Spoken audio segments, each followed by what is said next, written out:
afternoon, everybody.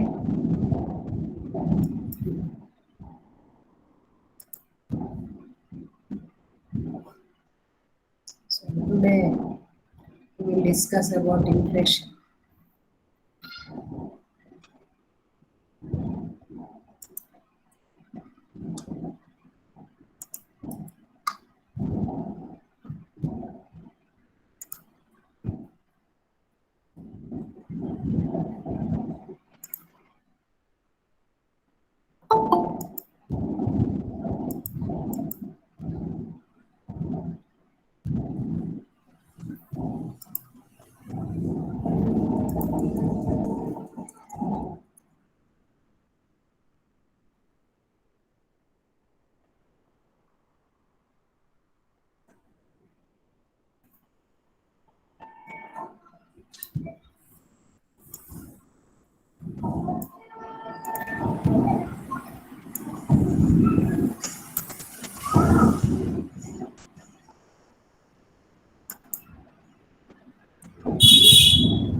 Is it visible on the screen? Yes, ma'am. Very few members only joined. What about others? Join quickly, all of you. 8 members only joined. Neeraja join అయిందా? Yes, ma'am. Deepti HEP CA students ఏం చేస్తారంటే daily ఒక HEP student CA నుండి ఒకరు. So one student from CA and one student from HEP you should present your seminar Monday onwards. Daily 2 students compulsory. ఓకేనా? Group ఏదో message పెడతాను నేను.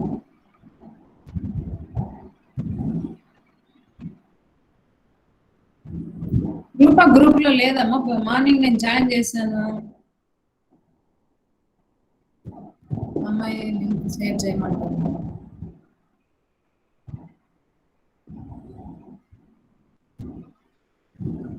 నీరజ రూపాకు లింక్ షేర్ చేసానన్నా. Lavanya Neeraja share link to రూపాకు join.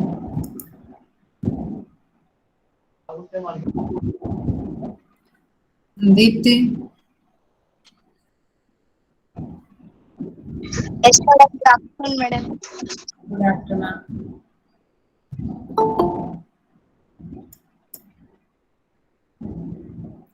Okay,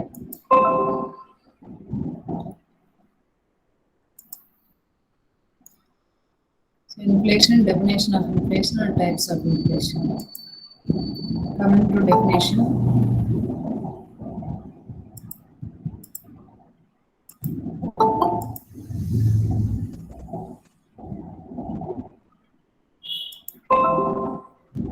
So inflation means that is a general rise in price level in an economy over a period. Inflation can take place due to various reasons. So inflation raising price level అన్నటువంటిది ఏ reason వల్ల అయినా కూడా రావచ్చు అన్నమాట. కొంత period టైంలో అంటే కొంతకాలంలో వస్తువుల యొక్క ధరలు నిరంతరము పెరుగుతూ ఉన్నట్లయితే దాన్ని మనము ఇన్ఫ్లేషన్ లేదా ద్రవ్యోల్బణం అంటాము. ఆ ఇన్ఫ్లేషన్ లేదా ద్రవ్యోల్బణం అనేది ఏ రీజన్ వల్ల అయినా కూడా రావచ్చు అన్నమాట. ధరల పెరుగుదల అన్నటువంటి రీజన్ ఈ విధంగా there are various reasons to increase the price level. Okay, one of the major reason is rapid increase in money supply and another reason is demand also, so which leads to decrease in rate of interest. So regarding to inflation, some economists gave some definitions. So different economists defined the inflation in different types. Let us discuss what are the some definitions described by them some economists. So according to Samuelson యొక్క అభిప్రాయంలో inflation means it is raise in the general price level. So Samuelson said inflation means raise in general price level. సాధారణ ధరల స్థాయి పెరుగుదలనే ద్రవ్యోల్బణము అంటారు అని చెప్పేసి Samuelson యొక్క అభిప్రాయం అన్నమాట. According to Samuelson, inflation means it is rise in general price level. Another economist, that is Parkin and Wade. So according to Parkin and Wade, inflation means it is an upward movement. It is an upward movement in the average level of prices. So its opposite is the deflation, a downward movement. Deflation and a downward movement. Inflation means upward movement. Okay, deflation is opposite to the inflation movement. The boundary between inflation and deflation is price stability. పార్కిన్ బేడ్ అన్నటువంటి ఎకానమిస్టులు ఏమంటారు అంటే inflation అన్నటువంటిది అది ఒక upward moment అన్నమాట. Average price level కంటిన్యూగా increase అవుతూ upward లెవెల్లో ఉన్నట్లయితే దాన్ని ఇన్ఫ్లేషన్ అంటారు. అది దేనికి ఆపోజిట్ గా ఉంటుంది? డిఫ్లేషన్ కి ఆపోజిట్ గా ఉంటుంది. డిఫ్లేషన్ అంటే ఏంటి? డౌన్వర్డ్ అన్నమాట. ప్రైజెస్ డిక్రీజ్ కావడం deflation. Okay. Another economist, Peterson defined the inflation. Inflation is, that is the word in broad sense. Okay? It is increase the general price level. Just like Samuelson చెప్పడం జరిగింది అన్నమాట.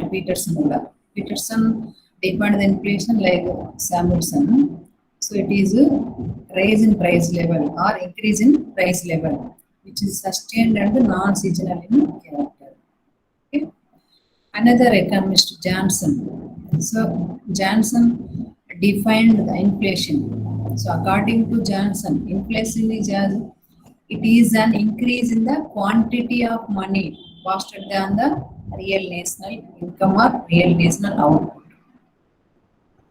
Okay, నిజమైన జాతీయ ఆదాయం పెరుగుదల కంటే కూడా వేగంగా మనీ సప్లై అన్నటువంటిది లేదా మనీ క్వాంటిటీ అన్నటువంటిది పెరుగుతూ ఉన్నట్లయితే దాన్ని ఇన్ఫ్లేషన్ అంటాము అని చెప్పేసి జాన్సన్ యొక్క అభిప్రాయం అన్నమాట.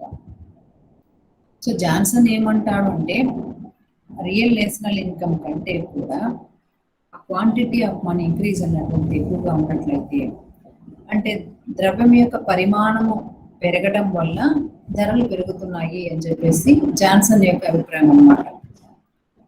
So holding money, people holding money కావచ్చు, అది బ్యాంకు దగ్గర ఉన్నటువంటి హోల్డింగ్ మనీ కావచ్చు, ఆ యొక్క క్వాంటిటీ పెరగడం వల్ల due to increasing quantity of money only the prices of goods and services increasing. So that increasing price level is called inflation. ఎవరు చెప్పారు ఆ విధంగా? జాన్సన్ అన్నమాట. So like this, different economists defined the inflation in different ways. ఎవరు ఏం చెప్పినా కూడా average గా ఇన్ఫ్లేషన్ డెఫినేషన్ బట్టి ఇన్ఫ్లేషన్ రావడానికి రీజన్స్ మనము 2 types గా చెప్పొచ్చు అన్నమాట. Based on the definitions described by the different economists, the main reasons or the main causes of inflation is 2 types. What are the 2 types? What are the causes of the inflation? There are 2 types. So what are they? One is demandful inflation and another is costful inflation. So మనకు వివిధ ఆర్థికవేత్తలు లేదా వివిధ ఎకానమిస్టులు వివిధ రకాలైనటువంటి నిర్వచనాలను మనకు ద్రవ్యోల్బణానికి సంబంధించి ఇవ్వడం జరిగింది. అందులో కొందరేమో సాధారణ ధరల స్థాయి పెరుగుదలనే ద్రవ్యోల్బణం అంటారు, కొందరు చెప్పినారు. కొందరేమో ద్రవ్య పరిమాణం పెరగడమే ద్రవ్యోల్బణం అని చెప్పినారు. కొందరేమో జాతీయ ఆదాయ పెరుగుదల కన్నా ద్రవ్య పరిమాణం ఎక్కువగా ఉండడమే ద్రవ్యోల్బణం అన్నారు. సో ఆ విధంగా డిఫరెంట్ ఒపీనియన్స్ వాళ్ళు చెప్పినప్పటికీ కూడా అందరి యొక్క డెఫినేషన్స్ మనం బేస్ చేసుకొని చూసినట్లయితే మెయిన్ గా there are two causes or there are 2 reasons for inflation. So ద్రవ్యోల్బణానికి ప్రధానంగా 2 కారణాలు మనం చెప్పుకోవచ్చు. ఒకటి వచ్చేసి డిమాండ్ పెరగడము లేదా కాస్ట్ పెరగడం. ఓకే, వస్తు సేవలకు డిమాండ్ పెరగడం వల్ల ద్రవ్యోల్బణము లేదా ఇన్ఫ్లేషన్ ఏర్పడుతుంది, లేదా వస్తు సేవలను తయారు చేయడానికి కావాల్సినటువంటి వ్యయం, కాస్ట్ ఆఫ్ ప్రొడక్షన్ పెరగడం వల్ల కూడా దాని ప్రైస్ అన్నటువంటిది పెరుగుతుంది అని చెప్పేసి 2 రకాలైనటువంటి రీజన్స్ లేదా కాజెస్ చెప్పవచ్చు అన్నమాట. ఓకే, ద్రవ్యోల్బణం ఏర్పడడానికి కారణాలను, ఏ కారణం చేత ద్రవ్యోల్బణం ఏర్పడుతుందని చూసినట్లయితే మనకు ప్రధానంగా 2 కారణాలను మనం ఇక్కడ చెప్పుకోవచ్చు. అందులో మొదటి కారణం ఏంటి అంటే వస్తువులకు డిమాండ్ పెరగడం. అంటే వస్తు సేవల యొక్క సప్లై కంటే డిమాండ్ ఎక్కువగా ఉండడం. If the demand for the goods and services is greater than supply. So వస్తువుల యొక్క సప్లై కంటే వస్తువుల యొక్క డిమాండ్ ఎక్కువగా ఉన్నప్పుడు దానికి ధరలు పెరిగి ద్రవ్యోల్బణం ఏర్పడుతుంది. లేదు అంటే డిమాండ్ లో ఎలాంటి మార్పు లేకపోయినప్పటికీ ఆ వస్తువులను తయారు చేయడానికి కావాల్సినటువంటి ఖర్చు పెరిగినా కూడా ఆ ఖర్చు పెరిగినప్పుడు వాళ్ళు ఏం చేస్తారు, ఎక్కువ ధరలకు అమ్మవలసినటువంటి పరిస్థితి ఏర్పడుతుంది. తక్కువ ధరలకు అమ్మలేరు కదా. ఒక వస్తువును తయారు చేయడానికి 100 రూపాయలు అయితే 90 రూపాయలకి ఇవ్వలేరు కదా. The cost of production is 100 rupees. They can't sell that price at the rate of 90 rupees. So compulsory they should collect the price more than 100 rupees. So that price of that good is more than 100 rupees. 100 rupees cost of production అయినప్పుడు 100 rupees కన్నా ఎక్కువగానే ఆ యొక్క product price అన్నటువంటిది ఉంటుంది. కాబట్టి cost of production పెరిగినట్లయితే దాని prices కూడా కంపల్సరీ పెరుగుతాయి అన్నమాట. So based on causes, inflation is 2 types. One is demand pull inflation and another is cost push inflation. Let us discuss what is demand pull inflation. Okay, a demand pull inflation occurs when the aggregate demand exceeds the aggregate supply in the economy. So demand pull inflation అంటే demand ప్రేరిత ద్రవ్యోల్బణం ఎప్పుడు ఏర్పడుతుంది, సప్లైని మించి demand ఉన్నప్పుడు.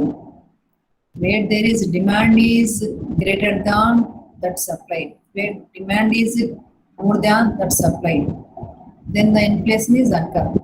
Okay, so this increase in aggregate demand might occur due to an increase in the money supply or income or level of public expenditure.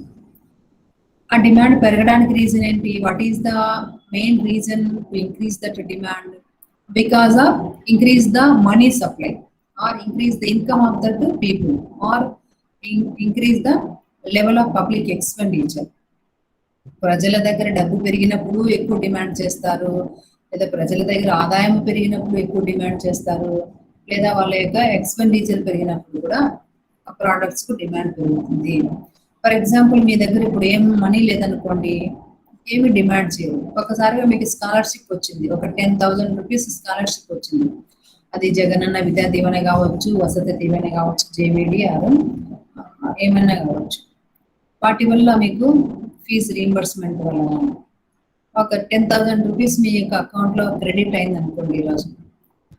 If 10,000 rupees credited to your account today itself, because due to your scholarship purpose or due to Jagannath Vidya Devana or due to Jagannath Vasati Devana scheme. Okay, so ఏదైతే ముందు reason మీకు ఒక income sudden గా వచ్చింది, అప్పుడు మీకు ఎలాంటి thoughts వస్తాయి? కంపల్సరీ రకరకాల ఆలోచనలు పోతాయి. ఈరోజు 10,000 నాకు డబ్బులు వచ్చింది, అకౌంట్ లో పడిపోయింది, ఇంకా ఇవి కొనాలి, అవి కొనాలి, డ్రెస్ కొనాలి, నెక్స్ట్ మంత్ లో నా బర్త్డే ఉంది, నెక్స్ట్ మంత్ లో ఇంకోటి ఫంక్షన్ ఉంది, ఇంకా ఏమేమో different thoughts. You will imagine to buy that one, this one. So ఇది ఈ వస్తువు కొనాలి, ఆ వస్తువు కొనాలి, అలా కొనాలని డిసైడ్ అయినప్పుడు ఆటోమేటిక్ ఏమవుతుంది, డిమాండ్ పెరుగుతుంది. ఆ కొనాలనే డిజైర్ లేదా కోరిక ఎలా వచ్చింది నీకు? Because of you have purchasing power. Purchasing power ఎలా వచ్చింది? నీకు ఇన్కమ్ వచ్చింది అనమాట. ఓకే, సో ఇదంతా రీజన్స్ అనమాట. ఆ విధంగా అలాంటి రీజన్ వల్ల దానికి డిమాండ్ పెరిగి ప్రైస్ అన్నటువంటిది పెరగడం జరుగుతుంది అని చెప్పి ఎకానమిస్ట్ చెప్పడం జరుగుతుంది. This concept is associated with full employment.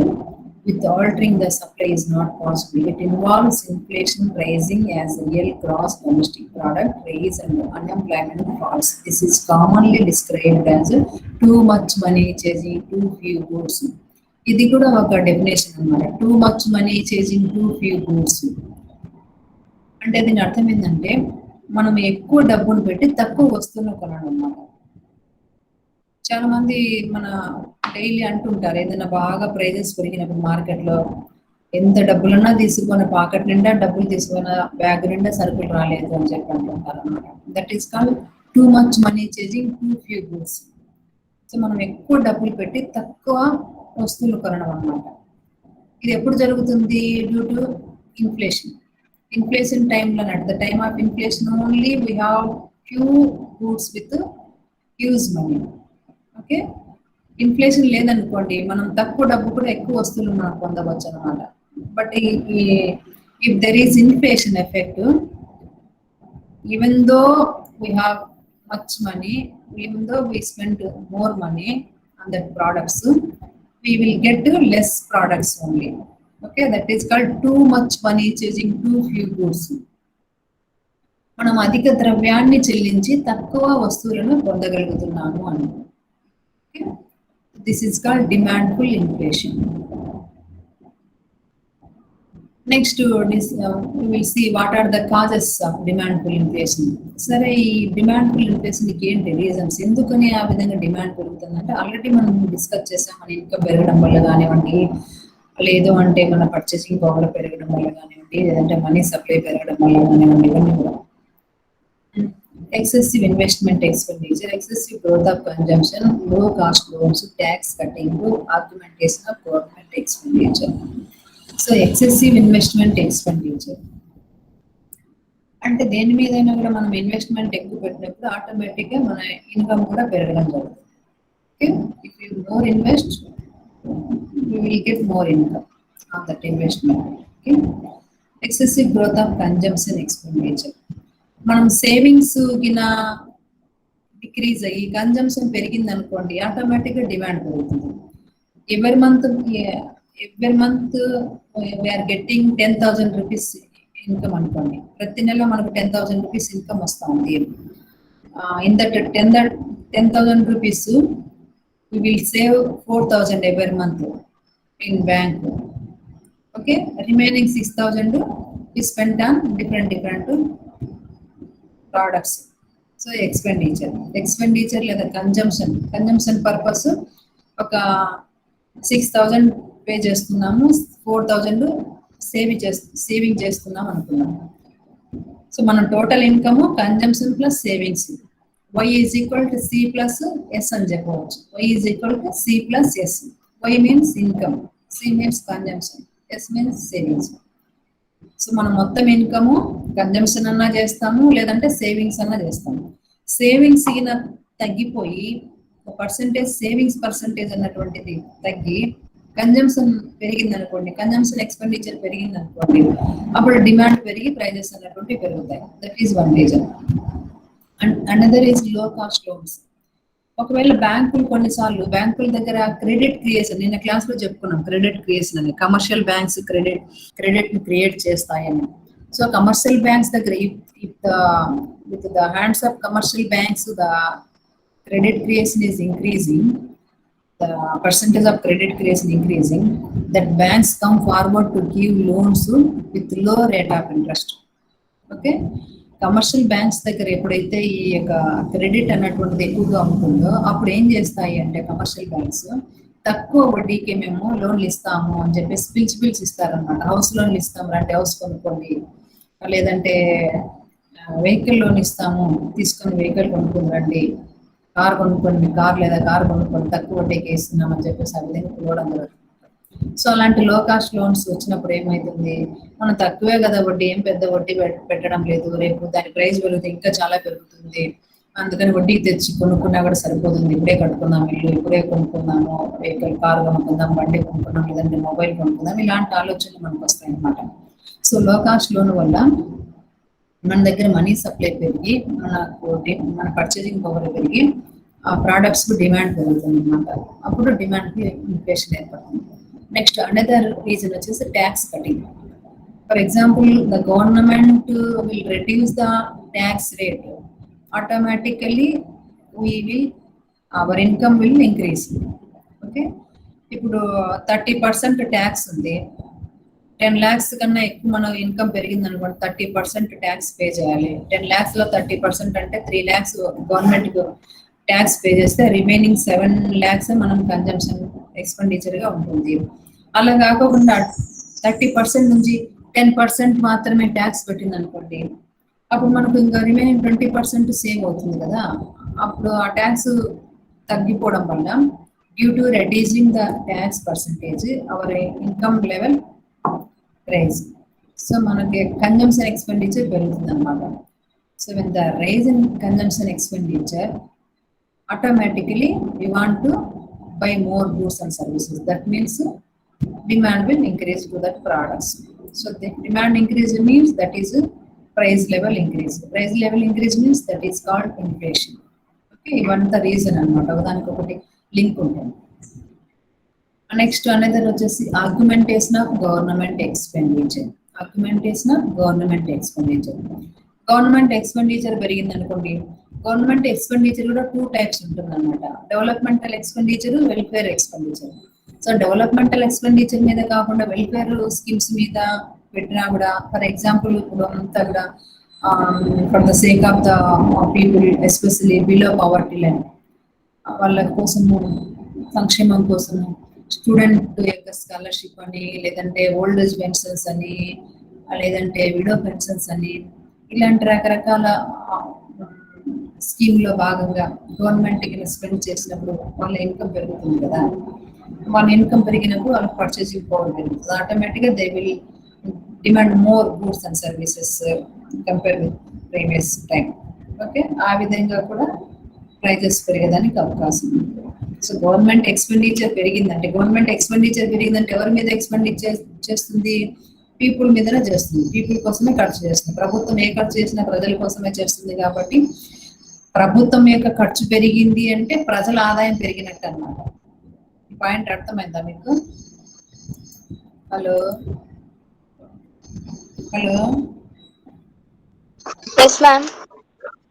ఇప్పుడు ప్రభుత్వం ఖర్చు పెంచింది అంటే ప్రజల ఆదాయం పెరిగినట్టే. ఇప్పుడు ఓల్డ్ ఏజ్ పెన్షన్ ఇస్తుంది. ఇంతకుముందు 2000 ఇచ్చేది మంత్లీ, ఒకవేళ 3000 ఇస్తా ఉంది అనుకోండి. అప్పుడు ఎవరి మంత్ 2000 పెట్టి ఏమైనా వస్తువులు కొనుక్కునే వాళ్ళు ఈ మంత్ నుంచి 3000 రూపీస్ కొనే కెపాసిటీ వాళ్ళ దగ్గర ఉంటుంది కదా. అంటే 1000 రూపీస్ మేర ఆ డిమాండ్ పెరిగినట్టే కదా. డిమాండ్ పెరిగిందంటే ప్రైజెస్ ఇంక్రీజ్ అవుతాయని చెప్పేసి ఇక్కడ రీజన్ అన్నమాట. So government expenditure, due to increase in government expenditure, automatically the income of the people will increase. When the income of the people will increase, automatically they will have more purchasing power. That means they will demand more goods and services. That means the increase price level to that products. The increased price level means the general price level means that is called inflation. Okay? So next, coming to cost plus inflation. Cost ఏ విధంగా పెరుగుతుంది? Cost means production cost అన్నమాట. Cost అంటేనే మనకి ఇక్కడ production కాస్టే అనుకోవాలి. ఉత్పత్తి దృష్టిలోనే చూసుకోవాలి. ప్రొడక్షన్ సైడే మనం కాస్ట్ చూసుకోవాలి, కన్జంప్షన్ సైడ్ చూసుకోవాలి. So this cost, this occurs when there is an increase in the cost of production of goods and services where no suitable alternative is available. ఈ కాస్ట్ ప్లస్ ఇన్ఫ్లేషన్ లేదా విపరీత ద్రవ్యోల్బణం అనేటువంటిది ఎప్పుడు ఏర్పడుతుంది? ఆ వస్తువులను తయారు చేసేదానికి, వస్తువులను లేదా సేవలను తయారు చేసేదానికి కాస్ట్ పెరిగినప్పుడు, కాస్ట్ ఆఫ్ ప్రొడక్షన్ అంటే ఉత్పత్తి వ్యయం, వస్తువులను ఉత్పత్తి చేసేదానికి అయ్యేటువంటి ఖర్చు పెరగడం వల్ల ఇప్పుడు కాస్ట్ ఆఫ్ ప్రొడక్షన్ పెరుగుతుంది. దాని యొక్క ఫ్యాక్టర్ ప్రైజెస్ పెరిగినప్పుడు కాస్ట్ ఆఫ్ ప్రొడక్షన్ కి ఎస్పెషల్ గా ఏం ఉపయోగిస్తాము? Used so many factors of production, that is land, labour, capital, organisation, technology and so on. So due to raise prices of the two factors, so land కు rent పెరగడం వల్ల, లేదంటే labour కు veg పెరగడం వల్ల, లేదంటే క్యాపిటల్ కు rate of interest పెరగడం వల్ల, ఆర్గనైజర్ కు ప్రాఫిట్, టెక్నాలజీ ఈ యొక్క ఎక్విప్మెంట్ అంతా కూడా వాటి కాస్ట్ పెరగడం వల్ల, ఇవన్నీ పెరిగినప్పుడు వాటి ప్రైజెస్ పెరిగి ఆటోమేటిక్ గా ఆ యొక్క ప్రొడ్యూసర్ కు లేదంటే ఆర్గనైజర్ కు కాస్ట్ ఆఫ్ ప్రొడక్షన్ పెరుగుతుంది. ఎప్పుడైతే వస్తువులు తయారు చేసేటువంటి ఉత్పత్తిదారునికి ఉత్పత్తి వ్యయం అన్నటువంటిది పెరుగుతుందో ఆటోమేటిక్ గా అతను తయారు చేసినటువంటి వస్తువులను ధర పెంచడం జరుగుతుంది. తక్కువ ధరకు అతడు అమ్మడానికి సిద్ధపడడు. ఇంతకుముందు ఈ వస్తువుకు నాకు 100 రూపాయలే ఖర్చు అయ్యేది, ఇప్పుడు 120 రూపీస్ ఖర్చు అవుతుంది కాబట్టి నేను ఆ ధరకు ఇవ్వలేను, ఇప్పుడు ఖచ్చితంగా నేను ధరను పెంచుతున్నాను అని చెప్పేసి అంటాడు అనమాట. ఆ విధంగా అతనికి ఉత్పత్తి వ్యయం పెరిగినప్పుడు అతను ఉత్పత్తి చేసినటువంటి వస్తువు యొక్క ధరను కూడా అతను పెంచడం జరుగుతుంది. So that is called cost plus inflation. సరే, వాట్ ఆర్ ద కాజెస్? ఆ కాస్ట్ పెరగడానికి కారణం ఇంపర్ఫెక్ట్ కాంపిటీషన్ ఒక రీజన్ కావచ్చు, లేదంటే ఇంక్రీజ్డ్ ట్యాక్సెస్ ఒక రీజన్ కావచ్చు, రేజింగ్ వేజెస్ కావచ్చు, పొలిటికల్ ఇన్సిడెంట్స్ కావచ్చు. మనం ఇక్కడ 4 రీజన్స్ తీసుకున్నాం. Imperfect competition. పర్ఫెక్ట్ కాంపిటీషన్ అనుకోండి, అక్కడ ఎలా ఉంటారు? పర్ఫెక్ట్ కాంపిటీషన్ లో ఒకటే ప్రైజ్ ఉంటుంది. ప్రైజ్ అన్నటువంటి చేంజ్ కాదు. ఓకే, ఇక్కడ ట్రాన్స్పోర్ట్ కాస్ట్లు ఉండవు. మనకు మార్కెట్లో 2 టైప్స్ వచ్చినాయి. ఎస్పెషల్ గా కాంపిటీషన్ బట్టి పర్ఫెక్ట్ కాంపిటీషన్, ఇంపర్ఫెక్ట్ కాంపిటీషన్ అని 2 టైప్స్ వచ్చింది. పర్ఫెక్ట్ కాంపిటీషన్ లో ఎలా ఉంటుంది సిచ్యువేషన్? అక్కడ మెనీ బయర్స్, మెనీ సెల్లర్స్ ఉంటారు. ప్రైస్ ఒకే విధంగా ఉంటుంది, ఎక్కడైనా కూడా ఒకటే విధంగా ఉంటుంది. తర్వాత ట్రాన్స్పోర్ట్ కాస్ట్లు ఏమి ఉండవు, ఇలాంటివి ఉంటాయి. కానీ ఇంపర్ఫెక్ట్ కాంపిటీషన్ అలా కాదు కదా, ట్రాన్స్పోర్ట్ కాస్ట్లు ఉంటాయి, ప్రైజెస్ అన్నటువంటిది సిమిలర్ గా ఉండదు. సో ఇంపర్ఫెక్ట్ కాంపిటీషన్ వల్ల ఈ కాస్ట్ అన్నటువంటిది పెరగవచ్చు అంటున్నాను. ఎందుకంటే ట్రాన్స్పోర్ట్ కాస్ట్లు ఉంటాయి. ఇక్కడ ట్రాన్స్పోర్ట్ కాస్ట్ ఉన్నప్పుడు ఖచ్చితంగా ప్రోడక్ట్ ప్రైస్ పెరుగుతుంది. ఓకే, తర్వాత ఇంక్రీజ్ ట్యాక్సెస్. గవర్నమెంట్ ట్యాక్స్ పెంచింది అనుకోండి, కంపల్సరీ దాని ప్రైస్ కూడా పెరుగుతుంది. ఈ మధ్య చాలా మంది మీరు వినింటారు, జిఎస్టీ అనేది విన్నారమ్మా? తెలుసు కదా అందరికి జిఎస్టీ అనేది? Yes, ma'am. Goods and service tax. Goods and services. ఎక్కడన్నా షాప్లో ఏదైనా వస్తువు కొనుక్కో, ప్రతి ఒక్కరు ఏమి ఇది ఇంత రేట్ ఇంత ముందు తక్కువకి వస్తానని అంటాను. ఏమంటారు? ఇప్పుడు జిఎస్టీ వచ్చింది కదమ్మా, జిఎస్టీ వచ్చిన తర్వాత మాకు ట్యాక్స్లు ఎక్కువ పడుతున్నాయి, అందుకే మేము కూడా ప్రైస్ పెంచినామని అనుకుంటారు. జనరల్ గా వినింటారా ఈ మాట? ఖచ్చితంగా ఏ షాప్ పోయినా కూడా చాలా మంది అంటుంటారు. చాలా మంది, కొంతమంది నాకు ఒకటి ఆశ్చర్యం ఏంటంటే, ఏం చదువు రాదు వాళ్ళకు, అసలు they are illiterates, but that talking about GST. GST అనే పదం కొంతమందికి పలకని రాకపోయినా ఏదో జిఎస్టీ అంట, జిఎస్టీ వచ్చింది, దానివల్ల అన్ని ధరలు పెరిగినాయి, అందుకని మేము తక్కువకి ఇవ్వడం లేదు, ఇప్పుడు మేము కూడా పెంచేస్తున్నాము అనుకుంటారు. So goods and service tax వల్ల కొన్ని ప్రోడక్ట్స్ ఆ స్లాబ్ రేట్ని బట్టి కొన్ని ప్రోడక్ట్స్ ప్రైజెస్ అనేటువంటి పెరగడం జరిగింది, కొన్ని ప్రోడక్ట్స్ ప్రైజెస్ తగ్గడం కూడా జరిగింది. అది ఒక రీజన్ అన్నమాట. So when the government tax rate will increase, automatically that price of that product also will increase. So when the price of product will increase, that is called inflation. Okay, raising wages, ఇది already మనం చెప్పుకున్నాం. Factors యొక్క prices పెరగడం అని, rent కానీ, veg కానీ, interest కానీ ఇవి పెరిగినప్పుడు ఆటోమేటిక్ గా వాళ్ళు కాస్ట్ పెరిగిందని చెప్పేసి ఆ ప్రోడక్ట్ ప్రైజ్ కూడా ప్రొడ్యూసర్ పెంచడం జరుగుతుంది అని చెప్పేసి. నెక్స్ట్ వచ్చేసి పొలిటికల్ ఇన్సిడెంట్స్. కొన్నిసార్లు ఇది కూడా రీజన్ కావచ్చు అనమాట, ఏమైనా కూడా పొలిటికల్ గా. కొన్నిసార్లు ఏం చేస్తుందంటే ఓట్ బ్యాంకింగ్ కోసం కొంతమంది పొలిటీషియన్స్ లేదంటే గవర్నమెంట్ అఫీషియల్స్, బిజినెస్ పీపుల్ కొన్నిసార్లు ఫోర్స్ చేయవచ్చు అన్నమాట, ఈ ప్రోడక్ట్కి ఇంత ప్రైస్ ఉండాలి, ఇంత price.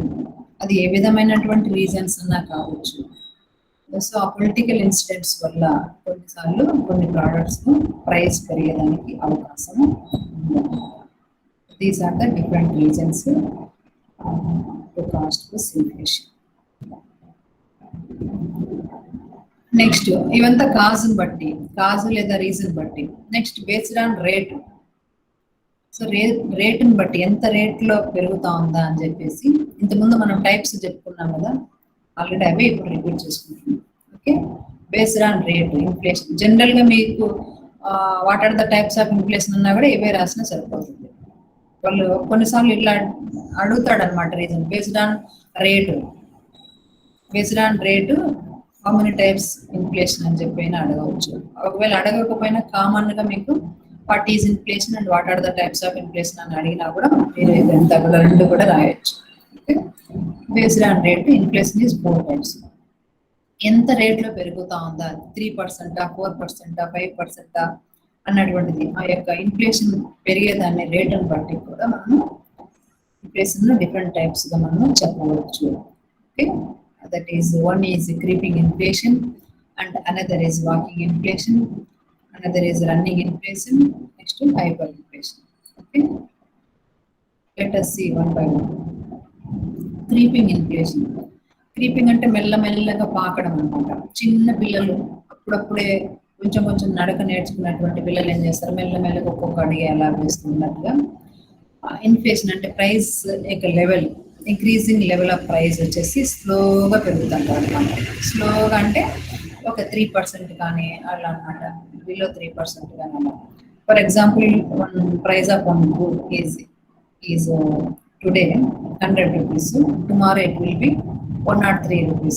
So 103 rupees, the price increase from 100 rupees to 103 rupees. That means 3 rupees increase. 3 rupees increase means 3% increase. That is very mild increase అన్నమాట, చాలా తక్కువ అన్నమాట. సో ఆ విధంగా తక్కువగా ధర పెరిగినట్లయితే దాన్ని క్రీపింగ్ ఇన్ఫ్లేషన్ లేదా ప్రాకుతున్న ద్రవ్యోల్బణం అని మనం అంటాం అన్నమాట. జెంట్లీ రైజింగ్ అంటారు. జెంట్లీ రైజింగ్ అది ఏమాత్రం మనకు పెయిన్ అనిపించదు. కొంచెము ప్రైస్ పెరిగితే మనకు అంత పెయిన్ అనిపించదు అనమాట. సడన్ గా చాలా పెరిగింది అనుకోండి, అది చాలా మనకు పెయిన్ అనిపిస్తుంది. అది అంత ధర పెట్టి కొనాలన్నా కూడా మనకు చాలా కష్టంగా కూడా ఉంటుంది అనమాట. ఎస్పెషలీ ఫిక్స్డ్ ఇన్కమ్ ఉన్నటువంటి వాళ్ళు, తర్వాత లో income people, middle income people ఈ యొక్క ప్రైజెస్ ఎక్కువగా పెరిగినట్లయితే కొనడం అనేటువంటిది చాలా కష్టమైపోతుంది. When prices are gently rising, it is referred as creeping inflation. Creeping inflation is also known as mild inflation. Okay? In this creeping inflation situation, the price level increases very slow, okay, over an extended period. According to Kent, when prices rise by not more than 3% per annum, it is called creeping inflation. So దీనికి జనరల్గా mild లేదా కొద్దిగా అని చెప్పవచ్చు. But ఈ కొంతమంది ఎకానమిస్టులు పర్ఫెక్ట్గా ఒక ఫిగర్, ఒక నెంబర్ తీసుకొని చెప్పాలనుకున్నప్పుడు కెంట్ అన్నటువంటి ఎకానమిస్ట్ ఏమంటాడు అంటే, ఒక 3% ఇంక్రీజ్ ఉన్నట్లయితే, the increase level that 3% prices increase, that is called creeping inflation అని చెప్పడం జరుగుతుంది. మళ్ళీ పవర్ మీకు స్క్రీన్ కనిపిస్తుందమ్మా? పవర్ పోయింది ఉందా, కట్ అయిందా, మీకు వస్తుందా? ఉంది మ్యామ్. ఎందుకంటే ఈ వైఫై కరెంట్ ఉన్న పవర్ ఉన్నప్పుడే కనెక్ట్ అవుతుంది, లేదంటే హాట్స్పాట్ ఆన్ చేసుకోవాలి. ఇందాక అట్లే జరిగింది ఫైనల్ ఇయర్ క్లాస్ లో ఉన్నప్పుడు, అసలు రికార్డ్ కాకోకుండా పోయింది. ఓకే, ఈరోజు మార్నింగ్ నుంచి రాత్రి వర్షం పడడం వలన ఏమో కరెంటే సరిగ్గా లేదు. Next another is second one is walking inflation. Walking inflation అంటే ఇట్ ఈస్ కొంత అన్నమాట, it is more than mild creeping inflation. దానికన్నా కూడా కొంచెం ఎక్కువ ఉంటుంది అనమాట ప్రైస్ లెవెల్. ఓకే, అది 3% అనుకున్నప్పుడు ఒక 5% అలా చెప్పుకోవచ్చు మనం, మోర్ దాన్ 5%. కొంతమంది ఒక్కొక్క రేంజ్ చెప్తుంటారు, బిట్వీన్ 3-10 అని కానీ, లేదంటే మోర్ దాన్ 5 అని కానీ. Different economist define like this. Creeping inflation కన్నా వాకింగ్ ఇన్ఫ్లేషన్ అనేటువంటిది కొంచెం ఎక్కువ అనమాట price level. Okay, in this case means in this walking inflation level, the inflation rate falls between 3% to 10%. So ఇక్కడ ఎకానమిస్ట్ పర్సంటేజ్ ఎంత తీసుకున్నాడు, above 3%, below 10%. Okay, when the rate of rising prices is more than the creeping inflation, it is known as walking inflation. So మనం ఇంతకుముందు చెప్పుకున్న దాని ప్రకారము 3% అంటే 3% increase ఉన్నట్లయితే అది క్రీపింగ్ ఇన్ఫ్లేషన్ అని చెప్పుకున్నాం కదా. ఆ 3% కన్నా ఎక్కువ ఉండాలి. 3% కన్నా ఎక్కువ ఉంటూ 10% కన్నా తక్కువ ఉన్నట్లయితే దాన్ని ఏమన్నారు ఇక్కడ, వాకింగ్ ఇన్ఫ్లేషన్ అని చెప్పడం జరిగింది. When prices rise by more than 3% but less than 10% per annum, it is called walking inflation. So according to different economists, we must take walking inflation seriously as it gives a cautionary signal for the occurrence of running inflation. General గా అయితే మనకు creeping inflation, walking inflation వల్ల ఎలాంటి harm లేదన్నమాట ఎకానమీకి. There is no harm to the economy with the creeping inflation and walking inflation. But walking inflation it is to sign దేనికి తర్వాత next running లేదంటే హైపర్ ఇన్ఫ్లేషన్ వస్తుంది, ఇది ఎలానే కంటిన్యూ అవుతా ఉంది, ఫాస్ట్ గా కంటిన్యూ అవుతా ఉంది, ఇది ఇలానే మనం నెగ్లెక్ట్ చేసినట్టయితే నెక్స్ట్ రన్నింగ్ వస్తుంది, రన్నింగ్ తర్వాత హైపర్ ఇన్ఫ్లేషన్ వస్తుంది అన్నటువంటి సూచనలు ఏమైనా మనకు కనిపిస్తూ ఉన్నట్లయితే అప్పుడు అలర్ట్ కావాలన్నమాట. Then only will alert, otherwise no, దీన్ని ఇగ్నోర్ చేయవచ్చు మనం. ఓకే, ఆ విధంగా అన్నమాట. So next running inflation, third one is running inflation. ఇది కొంచెము ర్యాపిడ్ గా ఉంటుంది compare with walking inflation. So compare with walking inflation, running inflation is rapid acceleration. Acceleration అంటే తెలుసు కదా మీకు, ఈ పదం ఎక్కడన్నా విన్నారా నాన్న, యాక్సిలరేషన్ అనే పదము? Yes, ma'am. Acceleration of speed, ma'am. Acceleration.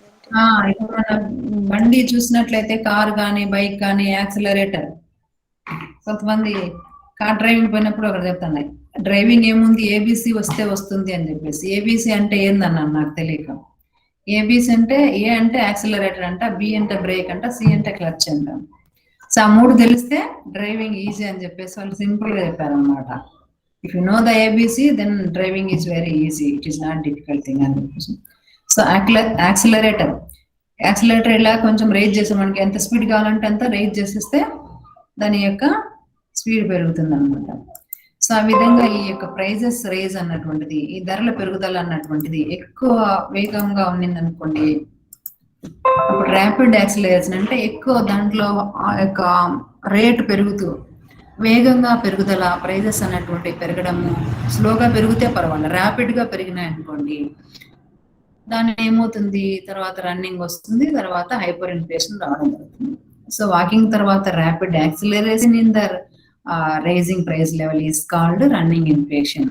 Okay, స్లోగా పెరిగితే ఏం పర్వాలేదు, చాలా ఫాస్ట్ గా పెరుగుతున్నట్లయితే దాన్నే రన్నింగ్ ఇన్ఫ్లేషన్ అని అంటుంటారు. ఇప్పుడు మీరు నడుస్తూ వెళ్తుంటారు దారిన, ఒకవేళ ఏదన్నా అర్జెంట్ గా టైం అవుతుంది అని తెలిసినప్పుడు కొంచెం స్పీడప్ అవుతారు కదా మీ వాకింగ్, ర్యాపిడ్ గా, దాన్ని రన్నింగ్ అంటారు. అలానే ప్రైజెస్ కూడా స్లోగా పెరుగుతుంటే దాన్ని ఏమన్నారు, ఫాస్ట్ గా పెరుగుతున్నట్లయితే, ర్యాపిడ్ గా పెరుగుతున్నట్లయితే దాన్ని ఆ ఇన్ఫ్లేషన్ రన్నింగ్ ఇన్ఫ్లేషన్ అని అంటారు అన్నమాట.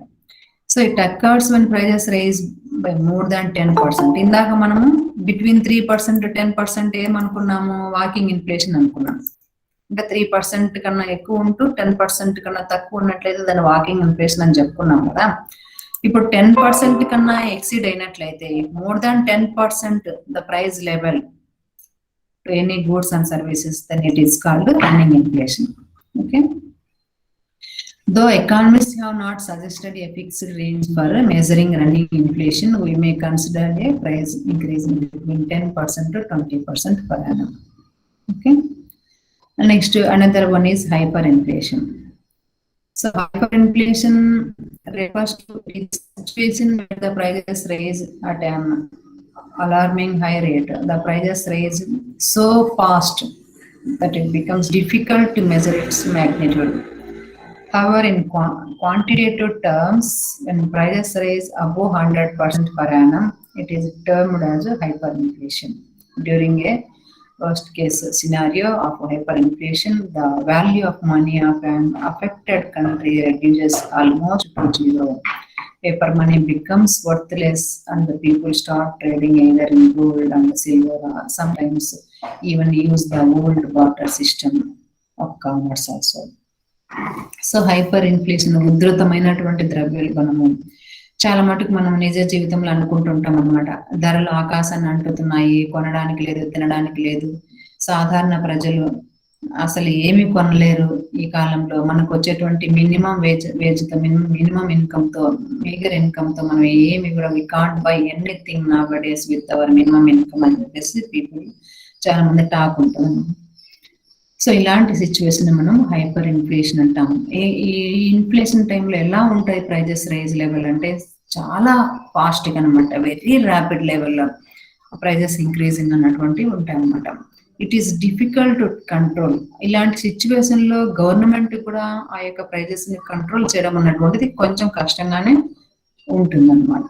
ఓకే, సో 100% పెరిగిపోతాయి. ఈరోజు ఒక suppose one product price is today 100 rupees, tomorrow it will 200 rupees. అంత ఉన్నప్పుడు మనం ఏం కొనలేము కదా, మన ఇన్కమ్ అంత పెరగదు. సో ఆ ప్రైజెస్ పెరిగినంతగా మన ఇన్కమ్ పెరగదు కాబట్టి with our limited income we can't by that products in hyperinflation time. Okay, at the time of hyperinflation,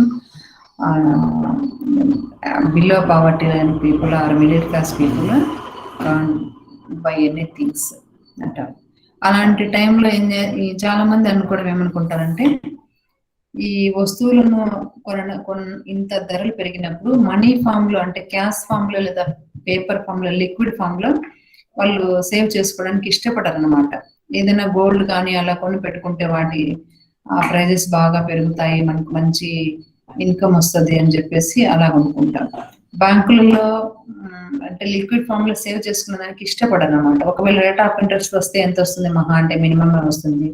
దీని బదులు బాగా ప్రైజెస్ పెరుగుతూ ఉన్నాయి కదా, ఏదైనా వస్తువులు కొన్ని పెట్టుకున్నట్లయితే రేపు అమ్ముకుంటే ఈ వడ్డీ రేటు కన్నా ఎక్కువగా మనము వస్తుంది అన్నటువంటిది ఫీలింగ్ అనమాట ప్రజలకు. ఫర్ ఎగ్జాంపుల్ మీరు చూసినట్లయితే మీకు బాగా అర్థమయ్యేటట్టు చెప్పాలంటే గోల్డ్ చెప్తాను చూడండి. గోల్డ్ రేట్ ఈరోజు ఫర్ ఎగ్జాంపుల్ 50,000 ఉందనుకోండి, ఒక 10 గ్రామ్స్ గోల్డ్ వచ్చేసి 50,000 ఉందనుకోండి. రేపు ఒకవేళ 70,000 పెరుగుతుంది అని మనం అనుకున్నట్లయితే ఈరోజు మనము క్యాష్ బ్యాంకులో సేవ్ చేసుకున్న దానికన్నా గోల్డ్ కొనుక్కునే దానికి ఎక్కువ ఇష్టపడతాం అనమాట. ఎందుకు అంటే బ్యాంకులలో సేవ్ చేస్తే మహా అంటే ఒక 5%, 6% రేట్ ఆఫ్ ఇంట్రెస్ట్ మనకు వస్తుంది. సో ఆ రేట్ ఆఫ్ ఇంట్రెస్ట్ కంటే కూడా మనకు ఈ గోల్డ్ గిన కొని పెట్టుకొని తర్వాత అమ్ముకున్నట్లయితే చాలా మంచి ప్రాఫిట్ వస్తుంది అని చెప్పేసి అందరూ కూడా అలా అంటే ప్రోడక్ట్ ఫామ్ లో కొనడానికి ఎక్కువ ఇష్టపడతారు అనమాట. గోల్డ్ కానీ, సిల్వర్ కానీ, డైమండ్ కానీ, ఎనీ అదర్ ఫామ్. ఓకే, తర్వాత ఇలాంటి టైంలో అందరూ ఏమనుకుంటారంటే మన ఇన్కమ్ ఎంత పెరిగినా కూడా ప్రైజెస్ ఎలా ఉంటాయి ఎవరికి తెలియదు కాబట్టి దీనికంటే కూడా ఇంత ముందు ఉన్నటువంటి బార్టర్ సిస్టమే బెటరు. ఎందుకంటే మనం ఒక ప్రోడక్ట్ ఇచ్చి ఇంకో ప్రోడక్ట్ తీసుకుంటాం. During barter system we exchange products only. If you want one product, మన దగ్గర ఏమైనా సర్ప్లస్ గా ఉన్న ప్రోడక్ట్ వాళ్ళకి ఇచ్చేసి మనకు అవసరం వచ్చినటువంటి ప్రోడక్ట్ మనం తీసుకోవడం జరుగుతుంది. అలాంటప్పుడు ఎవరికి బాధ ఉండదు కదా, ఈ ప్రోడక్ట్ ఇచ్చి ఆ ప్రోడక్ట్ తీసుకుంటాం.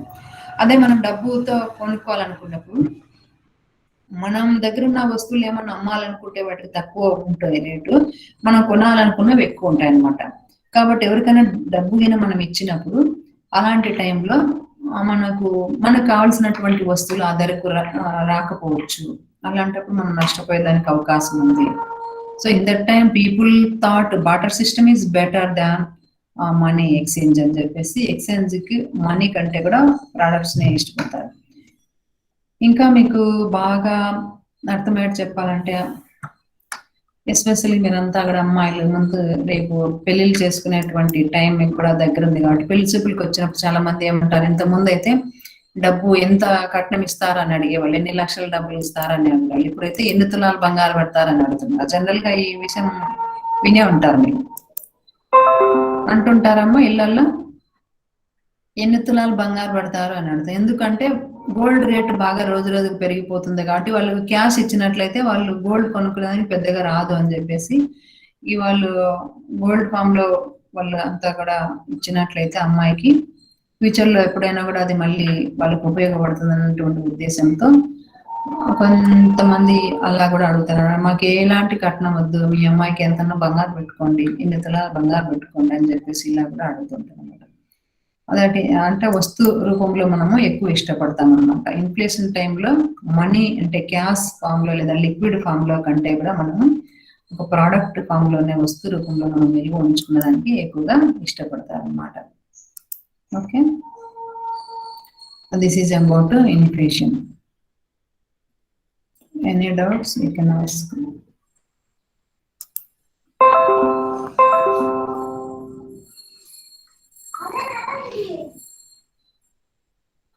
ఎంతమంది 14 మెంబర్స్ ఉన్నారు ఇప్పుడు, ఎందుకని ఇంత తక్కువ?